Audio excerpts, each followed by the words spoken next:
Magandang hapon, Pilipinas at buong mundo. Naitay, kapuso. Ako po si Boy. At welcome to... Ay, pahiram po muna, Naitay, kapuso ng 20 minutes ng inyong hapon. Ako po si Boy.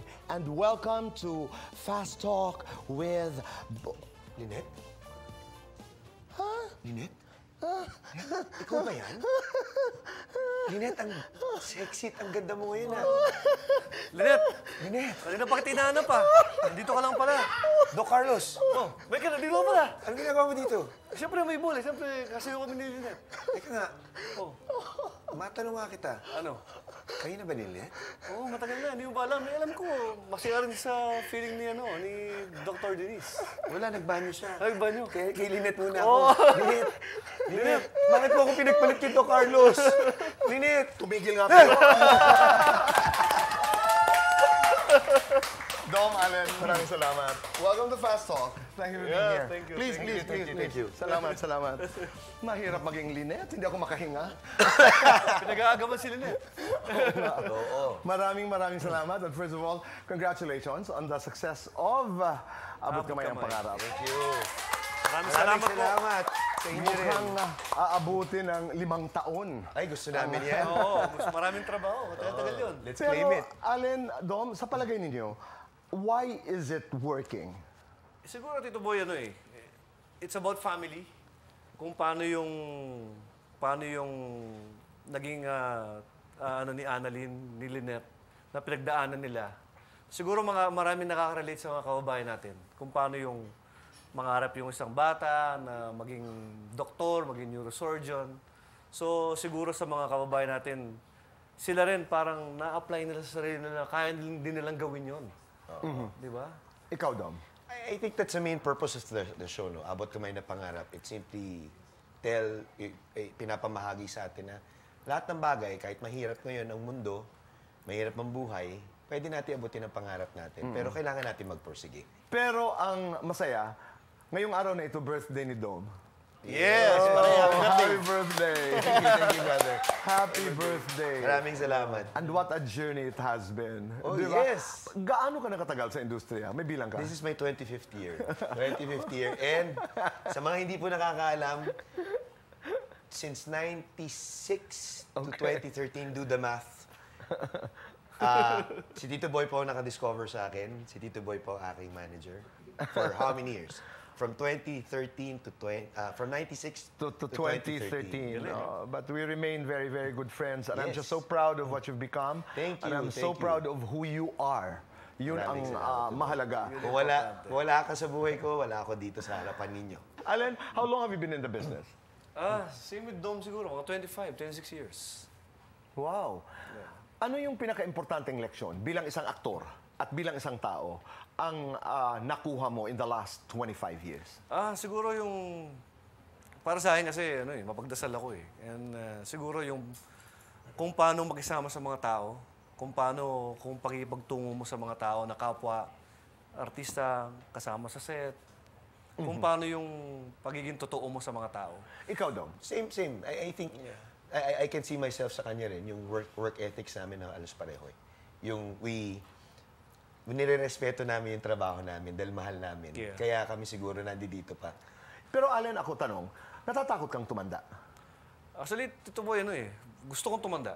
Bakit? Excited ako. Parang, kasi after pandemic, di ba, hindi natin alam kung kailan tayo mga mabubuhay. So, siguro yung reach sa my 45, parang gusto kong maging 50, 60, 70. Gusto kong i-enjoy lahat yung time na nasa industriya ako, kasama ko yung mga kaibigan ko, kasama ko yung family ko. Kasama kita na tatanda ka ng marami kang natutunan, marami kang may kwento sa Diyos na ito yung mga time na nag-age ako, na ang dami kong naging kumbaga memories sa buhay ko. In the context of relevance, Dom, hindi ka natatakot tumanda? O natatakot ka? Pareho kaming gusto ko rin tumanda, pero gusto ko kasing enjoyin to one at a time. I'm making it to a point na every day, pinapasalamat ko na buhay pa ako, and every day I live my life to the fullest. That even if pagod ka na sa buhay, ayokong maging stress yung sitwasyon na yun. Yung ginagawa ko na lang siyang positive. Yung parang when I attended Arjo's wedding and I was saying, nung nagpunta kami ng Bali na 2 hours kami sa immigration. Sabi ko sa mga kasama namin. For the wedding of Maha. For the wedding of Maha. Sabi ko, don't you think this was a good idea? Because 1/8 of the mga bisita, magkakaibigan na tayo. So pag nakita tayo mamaya sa hapunan, para na tayong... Tama. I'm turning the negative into positive already. So, para gusto kong humaba yung buhay. Gusto kong ma-enjoy pa. There's so much things. And tama yun eh. Habang tumatanda tayo, mas marami pa tayong natututunan. Mas marami pa tayong dapat enjoyin. Yeah. Mas marami pa tayong dapat balikan na maituturo natin sa mga kabataan. Ganda. Balik at saka moving forward. Naitanong ko lamang kasi youth is a major currency in the entertainment business. Pagdating naman sa trabaho, agree ako sa'yo, na parang dumadami ang baon eh, habang nagtatagal. Yeah. Because longevity is the name of the game. But meron din ganyang Elemento. pakiramdam na tatamaan ka ng demonyo na papasukan ka ng anxiety na gaya niyan. Tapatin na natin. Nagsara yung kabila. Pumasok to. Mag-iisip ka eh. If you're gonna think about your work, saan ako pupunta? Tama. Diba? Pero if you pray all the time, hindi ka niya pababayaan. I'll give you an example. Natapos kami ng huwag kang magamba sa kabila. For some strange reason, biglang may sumunod na tawag. Kapwa ko taga ABS, who works here, asking, can you tape? Can you work here sa GMA? And I asked Direk Loren, Tita Cory. They said yes. All you need to do is ask him, and he will provide at his perfect time. Right. And yung anxiety kasi demonyo yan eh. So, kailangan yung tanggalin sa buhay niyo yan. So, kung naniniwala kayo sa kanya, hindi kayo pababayaan yan. Hindi kayo pababayaan yan. Iko-konteksto ko po yung anxiety. Yung fear kasi, yung takot mo yun eh, na ano kaya ang magiging trabaho ko? May mga siguro tayo eh. Siguro, wala nang dadating na Normal trabaho. lang naman yung ganyan. Hindi, normal yun. But that's what you call fear. Paulit-ulit sa isipan mo, nagiging anxiety. Anxiety na siya. And that becomes dangerous. Yes. Oo, kasi what you put into your mind happens. I want to go back to the story na pareho kayo nagsimula 90s. Yeah, 90s. What do you miss most about the 90s? Ano yung pinaka-fond, your fondest memory of the 90s? Ikaw, Ako Allen. dito boy, kumbaga, sabi ko nga, same kami ni Dom eh. Hindi ko rin pinangarap maging artista eh. Kumbaga, nagkataon lang na... Anong pangarap mo? Pangarap ko lang noon, makatulong sa family ko, makatulong sa nanay ko. Makapag-aral yung mga kapatid ko, makapag-aral kami. Yun lang. Pero yung pag-showbiz, pumasok na lang nung nag-stay na ako sa Manila, dito ako nag-aral. So, doon lang. Pero yung year na yun, yung era na yun, siyempre nai-miss ko yung mga nakakalaro mo yung mga kapitbahay mo, yung hindi ka na kailangan gumastos, kahit wala kang pera, nakakain ka. Yung cellphone, walang cellphone, yung wala kang makausap, lalabas ka, may makausap ka. Ngayon yung mga bata, pag kinausap mo, nakaganon lahat eh. Ikaw, Dom. Yun din, yung simplicity of life dati. Kasi ngayon, lahat nasa telepono. So paminsan, nagiging tamad na tayo. Mas kasi sinabi ni Allen, nakaganon ang mga bata ngayon eh. Nakaganon lahat. Totoo yun. Okay. Totoo yun. Yun lang yung pinagdidiskusyonan namin bago ko umalis sa bahay sa anak ko. Pero, yun nga, yung diskarte kasi, maraming matatalino ngayon, pero kulang sa diskarte. So ako, I believe, ang balanse ng buhay, yung diskarte sa buhay, plus yung talino at yung information na nakuha natin sa telepono. Let's do fast talk. Na. Dom! Yes. Hunky o matinee idol? Matinee idol. Allen, hunky idol o hot daddy? Hot daddy. Dom, your best asset? My attitude. Sexiest part of your body? My butt. Biggest turn on? But, Biggest turn not off? his butt. I should have clarified things. Not his butt. Siyempre, butt din. Nakailang showbiz girlfriends kayo? Ako isa. Ako wala. Dom, yes or no? Nabasted ng co-star noon? Wala. Allen, yes or no? May pinagsabay na girlfriend noon? No naman. At least totoo pa rin. paano mo napasagot si Mrs. Denise? Wala, inalikan ko na agad. Diretso. First date, oo. Kiss na agad. Allen, paano mo nilalambing si Mrs.? Siyempre, dinner and simple lang, watching movie. Ang laging nakakalimot ang lines sa abot kamay. Wala naman yata. Wala naman. Lights on, lights off. Of course, lights on. On. Happiness or chocolates? Happiness. Best time for happiness? Anytime. Ako pagising. Complete the sentence. Masarap ako magmahal dahil? Masarap ako magmahal na totoo kong tao eh. Try nyo. Masarap ako magmahal dahil? Dahil binibigay ko lahat. Pareho ang inyong mga misses ay non-showbiz. Not Denise completely, but, not on cam. Itong pagpili nyo ba or itong pagkakaroon ng misses na hindi showbiz, conscious ba ito? Oo, hindi, at bakit? Ang kasagutan sa pagbabalik po ng Fast Talk with Boy Abunda.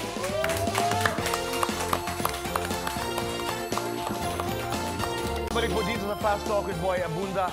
Fast shoutouts. Flor de Liza, Ismael ng Parañaque City, maraming salamat. Cel Sabanya, Ampo ng Bohol, Matthew Benaventura ng San Jose, California, Dr. Jilly May Europa, Anjane Quintos Cardenas ng St. Luke's Medical Center, maraming salamat po sa inyo. Balik tayo doon sa ating pinag-uusapan. Was that conscious to get married or manligaw even during your time ng hindi taga-showbiz? I mean, was that deliberate? Ako kasi tinuboy yung girlfriend ko, yung wife ko, high school pa kami, parang... Kayo na. Siya na yung parang gusto kong mapangasawa. Kasi yung gusto kong makasama habang buhay. So, nung nag-showbiz ako, kami na. So, kahit na nagkakaroon ako ng maraming mga maganda, maraming mga gusto mong ligawan, pero alam mo yun, meron ng nakaano sa puso ko eh. Kumbaga, ito na yung papakasalan ko. Kahit kailan hindi kayo naghiwalay? Hindi kami naghiwalay. Hindi kayo nag-away? At Away hindi siya kami. Nag-away kami, oo. Siyempre, nagselos dahil oo. sa mga artista. Tsaka siyempre, lalaki tayo, di ba? Marami ng time na pagkakamali, pero in-admit ko naman yung pagkakamali ko At sa kanya. bumabalik ka sa kanya. At never naman never pumasok sa isip ko na makipaghiwalay ako dito dahil mahal ko to at kailangan kong kumbaga, bawiin ko yung mga pagkakamali ko. And besides, may mga anak kami. So, ayoko maging broken family yung mga anak ko. I'm talking about the past, pero nung nag-artista ka at kayo na, naligaw ka rin ng landas? In the context of relationships? Oo naman. Naligaw din ako, pero hindi yun, kumbaga, hindi ako pinanghinaan ng loob and hindi ako, kumbaga, yung temptation na madaming dumarating na control ko and kailangan kong i-save yung relationship namin. Kailangan kong i-save to dahil walang makakasave ito kundi ako at siya rin. Ganda. Kasi pag sinabi ng ayaw niya na sa akin, tapos na. Wala na akong magagawa eh. Kahit ano pang to win her back, gawin ko lahat. Pag ayaw niya ng tao sa'yo, definitely, wala na yun. What I'm hearing is that kahit ano ang inyong pinagdaanan na challenges, you never lost your way back home. You never lost your way back to her. Ikaw, Dom? Conscious ba? Ito na conscious effort. Hindi. Pero kung may choice akong pipiliin, non-showbiz. Bakit? Para lang medyo mabalanse lang ng konti. Kasi kung pareho naman kayong ando dun, wala namang masama. Allen, dumaan ka ba sa stage na mahusay kang aktor, napakaraming awards ang iyong napanalunan. Was there a point in your career when you said, I think I deserve more? Palagay ko, dapat doon ako. Hindi Tito Boy. Kumbaga, hindi to pumasok sa isip ko eh, lahat eh. Kumbaga, lahat ng binigay ng Diyos sa akin, lahat ng mga awards, talent, and everything, hindi ko to sinasaulo eh. Sinasa puso ko to eh. Kumbaga, basta't yung sa akin, pagdating ng time na matanda na ako, pagdating ng mga anak ko, ito yung daddy nyo na you'll be proud of lahat ng mga achievements ko. Pero hindi yung parang kailangan ganito ko, kailangan ganyan ako. Hindi ko naramdaman yun. And besides, kung hindi man ako magtutuloy-tuloy pa rin sa showbiz, I have my own business and my own life din. Kaya hindi ako natatakot. Okay. Ikaw, Dom? Hindi rin eh. Parang yun yung sinasabi ko sa mga kabataan din when I get to talk to them. Once pumasok sa ulo niyo yan, yun ang kakain sa inyo ng buhay. So, of course, paminsan you tend to compare. But you just have to be thankful for... Paminsan iisipin mo, mas may...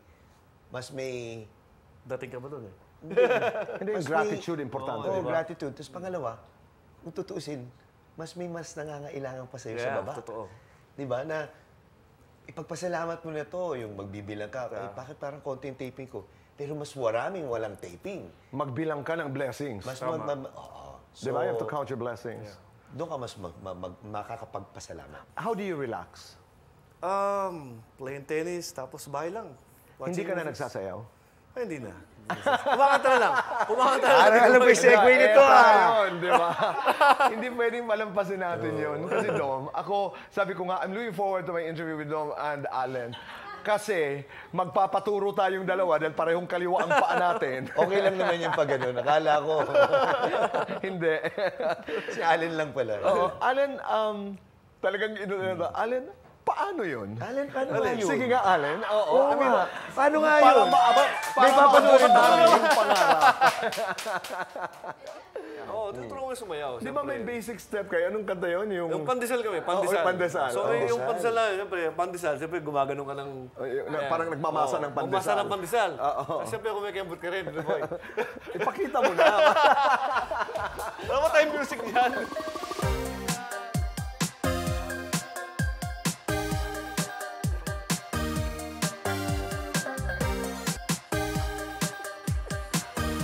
Sige na. Pandesal. Alam mo kung kayo sa'yo, kaya ko yan. Oo. Ba't yung kinuha sa pandesal dati? Kaya ko yan eh. Oo, ganun-ganun lang eh. Salamat. Thank you, Dino Boy. Dom, it's your birthday. Happy Thank birthday. you. Maraming salamat. Salamat. Maraming salamat. Paano ba ito gamitin? Ayun. Yun, no? Oh, Mike, thank you so much. Birthday. Happy birthday, Dom. Thank you. Make your Fast birthday Talk. wish mula sa amin lahat dito sa Fast Talk with Boy Abunda. Happy birthday, Dom. Happy Thank birthday. you. Make your wish. Wish ko, Pray. sasabihin ko na. Go ahead. 10 years. 10 years? 10 years. Abot kamay ng pangarap. Ayan. At maabot namin yun. Thank you.